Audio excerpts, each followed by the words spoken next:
Bismillahirrahmanirrahim. Assalamualaikum warahmatullahi wabarakatuh. Waalaikumsalam warahmatullahi wabarakatuh. Alhamdulillahirabbil alamin wassalatu wassalamu ala asyrafil anbiya'i wal mursalin wa ala alihi washabihi ajmain. Amma ba'd.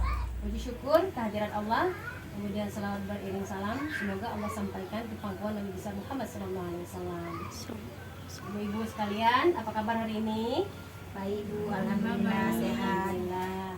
Jadi untuk memulai pertemuan kita kali ini, mari kita sama-sama memulai acara ini dengan ucapan basmalah. Bismillahirrahmanirrahim. Semoga acara ini mendapat hikmah, mendapat pembelajaran yang baik dan juga diridhoi oleh Allah Subhanahu wa taala.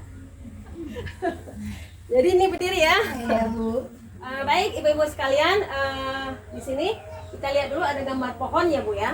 Di pohon ada buah, ada batang, ada daun dan akar. Ibu-ibu sekalian, pohon ini kita ibaratkan adalah anak. Buahnya kita ibaratkan sebagai anak. Kita ibaratkan buah ini sebagai anak, kepingin anaknya yang kayak apa? Ya Bu ya. Tolong ditulis harapan-harapannya, kepinginnya anak seperti apa. Kayak kita menanam buah, kepingin buah itu hasilnya seperti apa.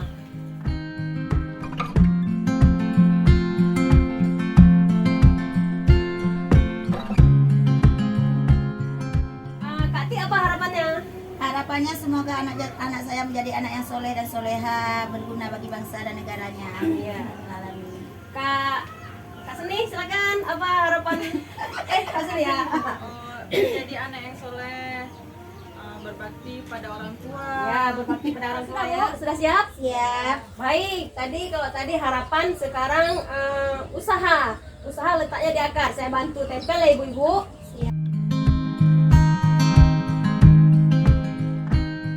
Jadi ibu-ibu sekalian, dari hasil pohon yang sudah kita tempelkan buah dan akar ataupun harapan dan usaha kita, bisa kita simpulkan bahwa ada hubungan yang erat antara harapan orang tua, yaitu bagian buah, dengan usaha yang dilakukan oleh orang tua, yaitu bagian akar. Kalau kita ibaratkan akar itu sebagai usaha yang akan menghasilkan buah. Kalau akarnya bagus, buahnya akan bagus. Kalau akarnya tidak bagus, buahnya juga tidak akan bagus.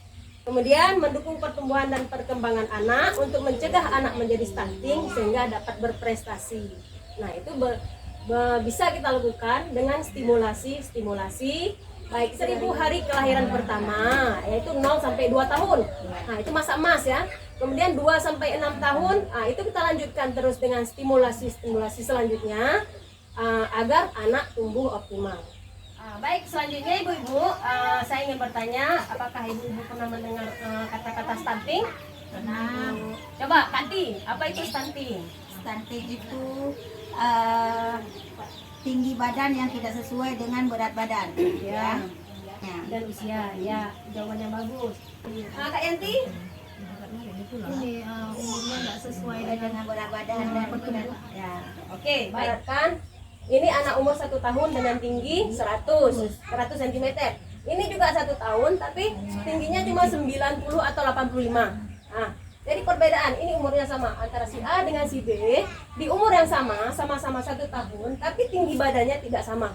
Nah, inilah gambaran untuk stunting. Berarti Dikatakan stunting. kalau dilihat dari gambar ini, si A dengan si B itu yang stunting, mengalami stunting itu yang mana, Bu? Yang B. Yang B, Bu ya. Karena lebih rendah sedikit ya, Bu ya. Jadi stunting itu adalah kondisi di mana anak memiliki tinggi badan tidak sesuai dengan usianya. Seperti gambar A dan gambar B. Ini umur 1 tahun, tingginya seharusnya 100 cm atau 1 meter. Sedangkan dia tumbuhnya tidak tapi pendek. Kalau misalnya orang pendek itu nggak sama dengan stunting. Nah, itu beda. Itu faktor keturunan. Ada yang faktor keturunan dan sebagainya. Kemudian stunting ini sering terjadi pada periode yang 1000 hari pertama kehidupan. Itu kalau 1000 itu dihitung dari 0 bulan. Dari pertama kita berhenti haid, ibu-ibu yang hamil sampai lahir sampai 2 tahun. Disitulah penting sekali stimulasi, Bu. Yang masih hamil dielus-elus, diajak ngomong, dikasih senter. Kalau nggak ada senter, bawa keluar, ada matahari, dihadapkan cahaya, perutnya ke arah cahaya dan sebagainya. Nah, itu merupakan stimulasi kita untuk mencegah anak stunting ketika masih di dalam kandungan. Dan yang penting ibunya bahagia. Ya, yang penting ibunya bahagia. Kalau ibunya nggak bahagia, makan hati. Anaknya tertekan bukan? Iya, betul sekali ibu. Artinya peran suami juga berpengaruh. Suami harus bisa buat istri Ibunya bahagia. ya, istri bahagia, kasih makan yang enak-enak, ya kan? Walaupun sederhana tetap apa? Bergizi, ya. Kalau hati sebenarnya begini, kalau hatinya senang bukan tempe bakar pun makan. Ingin anak sehat, Berikan kasih yang terbaik. stunting, Bukan kedebuk, no. are you ready? Yes, yes, yes. Oke, ibu sekalian, kita sudah tahu apa itu stunting. Sekarang saya ingin tahu, siapa tahu apa faktor penyebab dari stunting? Berlebihan. Satu, Ya, Gula berlebihan ya juga. gula berlebihan. Iya, Pak. asupan gizi kurang di masa kehamilan. Apapun jawaban ibu tulis semuanya di situ.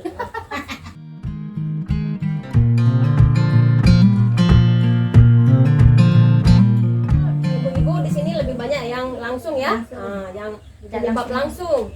Jadi ada beberapa penyebab stunting, kurang gizi. Yang pertama gizi itu artinya langsung ya, kurang-kurang imunisasi, dan tidak cuci tangan dengan air mengalir, langsung juga ya. Berarti itu faktor sehari-hari. Faktor ibu stres itu langsung. Karena langsung ke bayi. Ya, langsung berpengaruh pada janin. Kemudian ada contoh lagi Bu di sini waktu BAB dia tidak mencuci tangan pakai sabun. Nah, kita kemudian tidak melakukan stimulasi. Nah, ini tadi yang tidak langsung. Kita tidak merangsang anak kita sehingga dia nggak aktif, tidak bergerak. Nah, stimulasi itu dilakukan tanpa paksaan Bu, kayak gitu. Dia pelan-pelan. Biarkan dia. Penyebab daripada stunting yang pertama anak gagal tumbuh. Kayak itu suatu kondisi pada anak yang ditandai oleh kenaikan berat badan yang tidak sesuai, ya Bu ya. Jadi berat badannya tidak naik, bahkan turun dibandingkan pengukuran sebelumnya. Nah, jadi kalau di posyandu itu bisa nampak kelihatan itu grafiknya. Grafiknya nggak naik tapi malahan menurun. Nah, itu namanya gagal tumbuh. Nah, kemudian Bu yang kedua gagal tumbuh kembang. Gagal tumbuh kembang itu dari janin. Dia tidak berhasil. Jadi kondisi anak mengalami keterlambatan atau tertahannya pertumbuhan fisik sehingga perkembangannya seringkali dinilai tidak normal disebabkan oleh kebutuhan nutrisi dan stimulasi yang kurang memadai. Nah, jadi tadi ada satu gagal tumbuh, dua gagal tumbuh kembang ya, atau gagal kembang. Kemudian gangguan metabolisme, dia gampang terkena penyakit. Dan dukungan apa? Dukungan atau pencegahan apa yang bisa kita lakukan pada anak stunting? Oke, yang pertama itu perhatikan gizi anak dalam 1000 hari pertama kehidupan atau HPK. Ibu hamil dan ibu menyusui harus mengkonsumsi makanan bergizi seimbang, dan bagi ibu hamil minum tablet tambah darah. Jadi selain makan makanan bergizi sama juga minum tablet tambah darah, ibu hamil juga setidaknya 4 kali selama kehamilan itu periksa, triwulan pertama, triwulan kedua, triwulan ketiga atau dan lain-lainnya. Perilaku hidup sehat, seperti cuci tangan, PHBS ya, perilaku hidup bersih sehat, menjaga kebersihan lingkungan seperti buang air besar di jamban sehat. Kayak mana kalau ada yang itu Bu, gester? Bisa konsultasi melalui pihak perangkat desa dan musyawarah bersama untuk menyelesaikan masalah WC terbang, apalagi di kawasan yang pemukiman padat penduduk Dan tanah negara. ya. Kemudian hal-hal yang dapat mencegah daripada stunting yaitu menstimulasi. Nah, ini contoh stimulasi nih. Stimulasi nggak apa-apa, dia sehat 0 sampai 2 tahun sudah lahir. Berikan stimulasi atau rangsangan-rangsangan seperti main ciluba ya menurut umur. Kemudian mengakses layanan masyarakat dan informasi yang tepat jika terdapat anak stunting. Jadi kalau misalnya kita bawa anak ke posyandu dan terdeteksi stunting, kita jangan marah. Jangan bilang anak saya sehat kok dibilang stunting. Jangan, karena itu masih bisa kita cegah. Kalau kita sudah marah duluan, kita udah memblok diri dengan yang namanya Vaskes atau fasilitas kesehatan, otomatis tidak ada upaya untuk pencegahan stunting itu sendiri, dan dia akan tumbuh terus besar jadi anak yang stunting. Dan sebelum kita tutup acara ini, kita harus azamkan satu tekad, yaitu harus kita mulai berperan aktif untuk mencegah stunting untuk generasi penerus bangsa yang lebih baik.